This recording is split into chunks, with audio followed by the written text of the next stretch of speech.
Olá, alunos do segundo ano do Colégio Moderno. Nessa videoaula de Química nós estaremos corrigindo a lista de exercícios de revisão para o simulado. Então preste atenção, fique bem atento, corrija aí o que você não conseguiu aprender, o que você errou, fica ligado. A primeira questão fala o seguinte, tem um título nela aí que é o perigo oculto das embalagens. Alumínio, chumbo e materiais metálicos, como polipropileno, são substâncias que estão sob suspeita de provocar intoxicações no organismo. O Globo, 13 de julho de 1997. Considerando uma embalagem de creme dental que contenha 0,207 gramas de chumbo, o número de mol de átomos desse elemento químico corresponde a... Bom, aí ele não deu como dado a massa molar do chumbo, mas provavelmente no final da prova desse vestibular tinha a massa molar do chumbo, ou senão você teria que ter a tabela periódica, né? Acessar a tabela. Você deve ter acessado a tabela e ter percebido que a massa molar do chumbo é igual a 207 gramas por mol. Qual é a dúvida dele? Ele quer saber a quantidade x-mol de chumbo que está presente em 0,207 gramas dessa substância. Essa é a sua dúvida. Qual é a sua certeza? Em 207 gramas eu tenho 1 mol.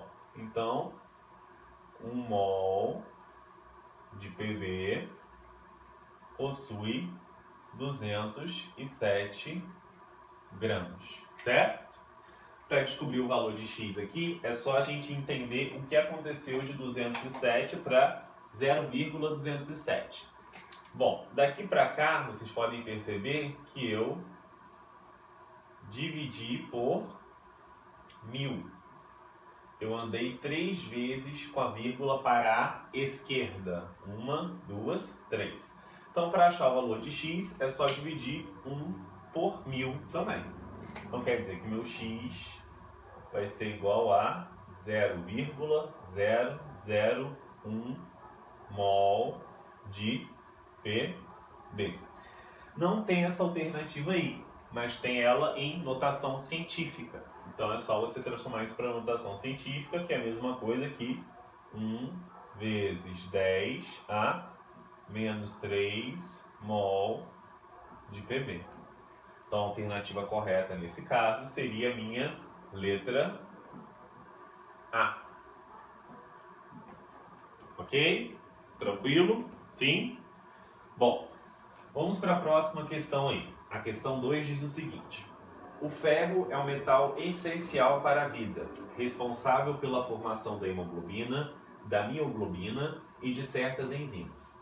Apenas 8% do ferro ingerido são absorvidos e entram na corrente sanguínea. A dose diária recomendada é de cerca de 15 mg para adultos e de 30 mg para gestantes. Café ou chá em grandes quantidades inibem a absorção de ferro.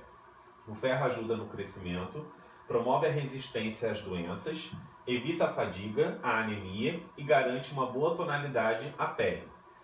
Supondo que uma colher de sopa de feijão possua cerca de 4,4 vezes 10 a menos 5 mol de ferro, uma gestante, para obter a quantidade diária de ferro recomendado, deverá ingerir, e lhe dá um dado aí que a massa molar do ferro é igual a 56 gramas por mol. Então, ele deu 2 dados aí em relação à quantidade de ferro que deve ser ingerida. Por adultos, 15 mg, por gestantes, 30 mg. Ele quer saber a quantidade de colheres diárias que contém a quantidade, certo, necessária por gestantes, para ser assimilada por gestantes. Primeira coisa que nós temos que fazer é o seguinte.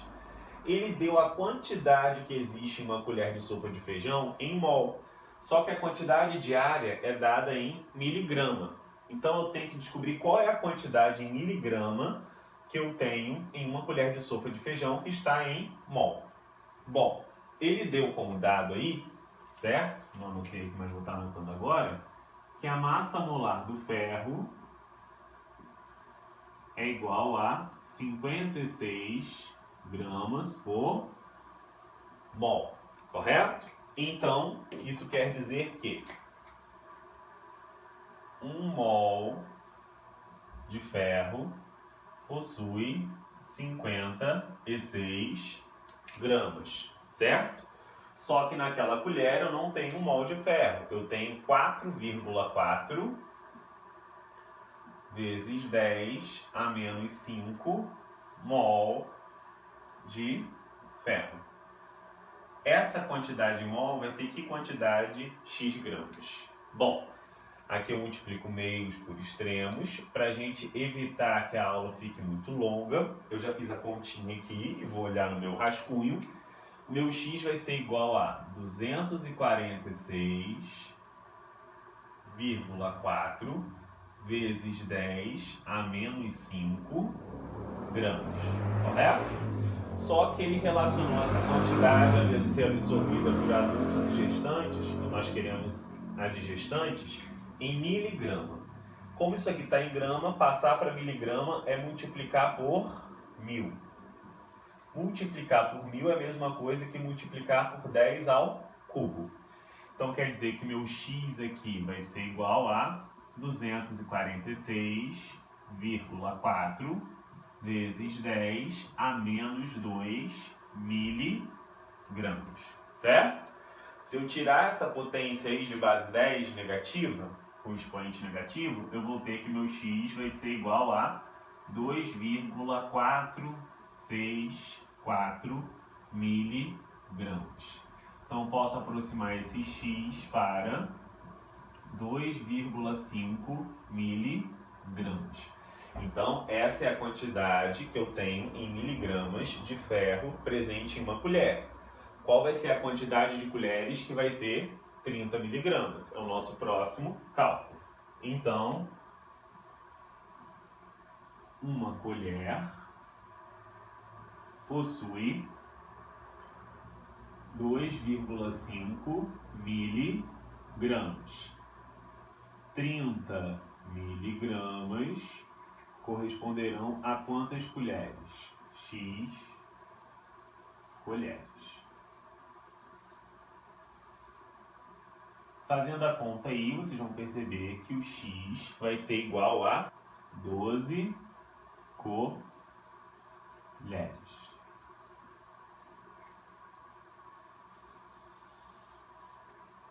12 colheres seria a minha letra E.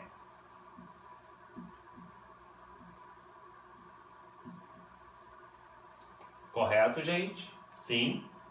Bom, vamos para a próxima questão, que é a questão 3. A questão 3 fala o seguinte: sabe-se que quando uma pessoa fuma cigarro, pode inalar de 0,1 até 0,2 miligramas de nicotina. Descobriu-se em laboratório que cada miligrama de nicotina contém 74% de carbono, 8,65% de hidrogênio e 17,30% de nitrogênio. Calcule a fórmula mínima da nicotina. E ele deu como dado aí as massas atômicas dos elementos que compõem essa substância.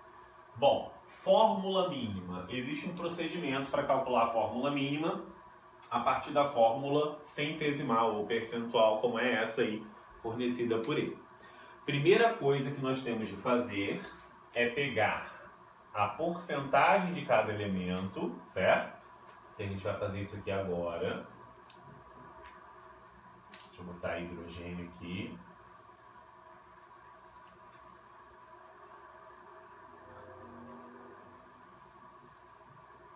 E nitrogênio. Então, vou pegar a porcentagem de cada um, no caso do carbono 74, do hidrogênio 8,65 e do nitrogênio 17,30 e dividir cada uma dessas porcentagens pelas massas atômicas. Então, do carbono é 74, a porcentagem dele, divide pela massa atômica que é 12. Do hidrogênio vou dividir por 1. E para o nitrogênio vou dividir por 14. Fazendo essas divisões aí, eu vou consultar minha colinha aqui. 74 por 12 vai dar 6,17. 8,65 por 1 vai ser 8,65. E 17,30 por 14 vai ser igual a 1,23. Perfeito. Agora, o que eu vou estar fazendo? Eu vou pegar esses resultados e vou estar dividindo pelo menor valor obtido entre eles. O menor valor obtido é 1,23. Então, eu vou dividir tudo por 1,23. Porque aí eu vou achar a menor proporção possível entre esses átomos, ou seja, a fórmula mínima. Bom, essa primeira divisão aqui, 6,17 dividido por 1,23, vai ser um total de 5 aqui no carbono. Hidrogênio, 8,65 dividido por 1,23 será igual a 7. E nitrogênio será igual a 1. Essa é a quantidade de átomos que eu tenho na fórmula mínima. Então, a minha fórmula mínima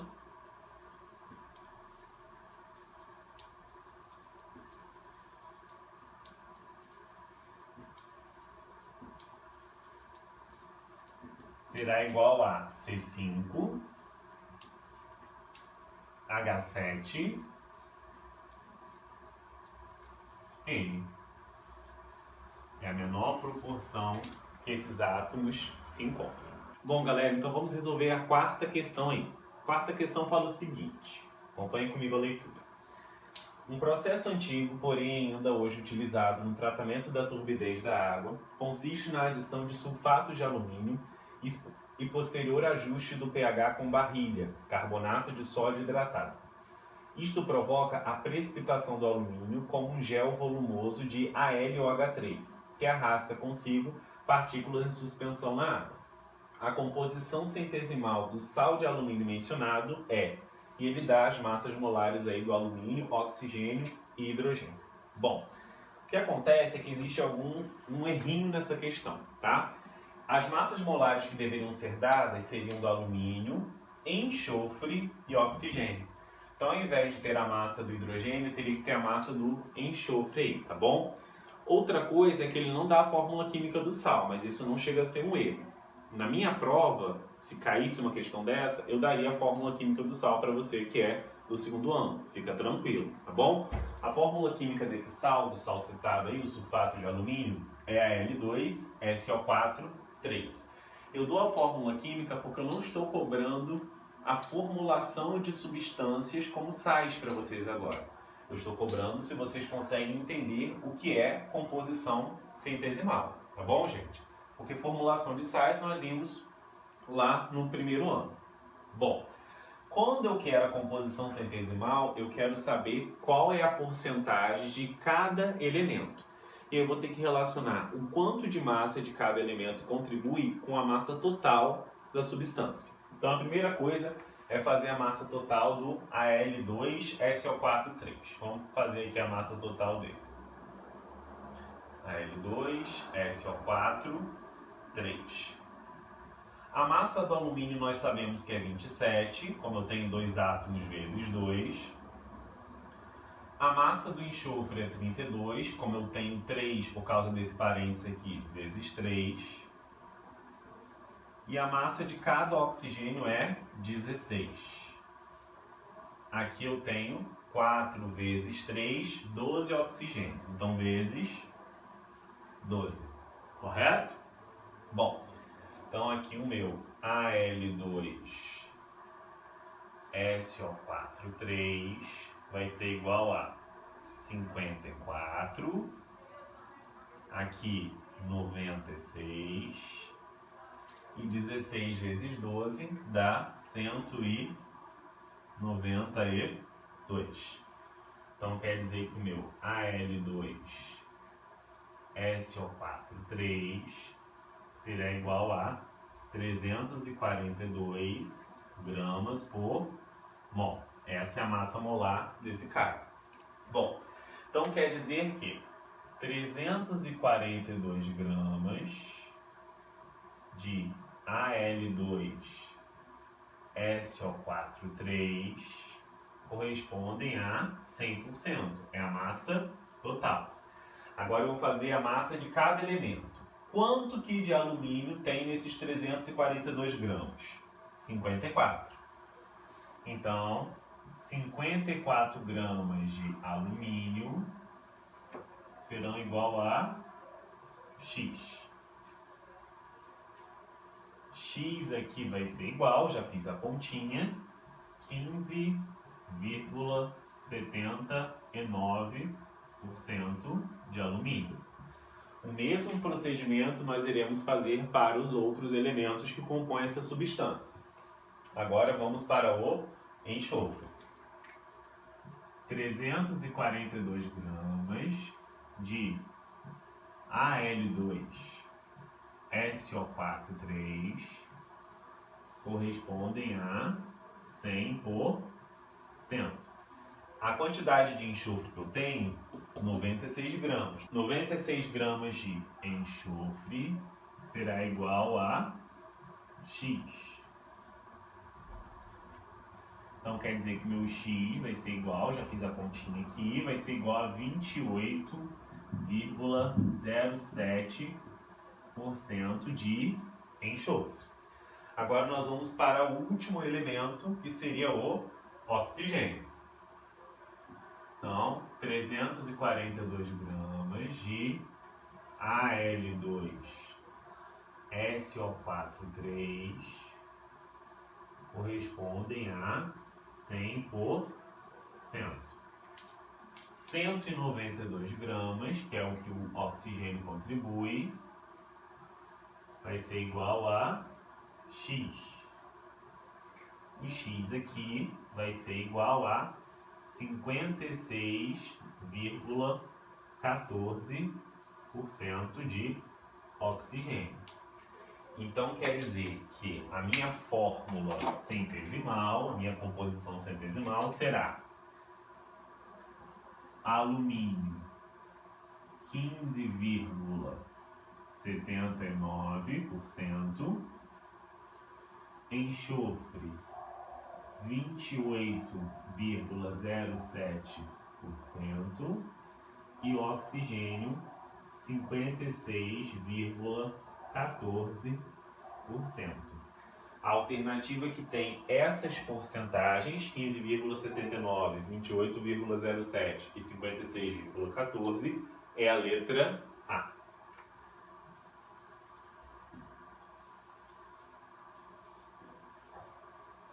Ok? Então essa foi a parte 1 da nossa aula. Vamos para a parte 2, onde eu vou estar corrigindo os outros exercícios. Até mais!